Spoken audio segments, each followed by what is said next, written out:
बड़ा हो रहा था जब समाज मुझ पर असर डाल रहा था, जब समाज में घटने वाली घटनाएं मुझ पर असर डाल रही थी। वो दौर वो था जब माधुरी फिल्म इंडस्ट्री से गायब हो रही थी, रानी मुखर्जी और शाहरुख खान की जोड़ी शबाब पर थी, कैटरीना कैफ आ रही थी। वो जमाना वो था और जमाना मॉडर्न हो रहा था। इलाहाबाद यूनिवर्सिटी में पढ़ते हुए महसूस होने लगा कि दुनिया बदल रही। लेकिन वही दौर वो भी था कि जब समाज टूट भी रहा था, तो मुझ पर रूमानी पर्दे की नायिकाओं से ज्यादा समाज की टूटन ने असर डाला।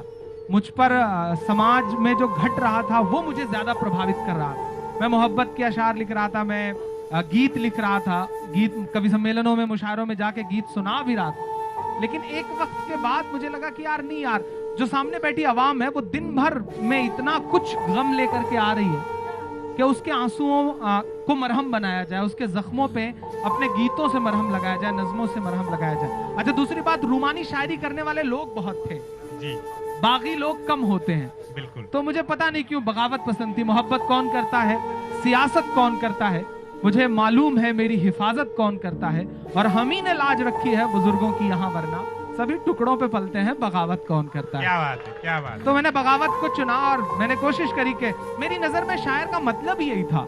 मतलब मैंने जमीन में बैठ कर सुना शायरों को, तो मुझे लगता था कि एक शायर खड़ा होकर के देश की सबसे बड़ी सत्ता से आंख मिला के बात कर रहा है। तो मेरे ख्यालों में वही था और अंततः मुझे वही बनना था और मैं वही बन गया।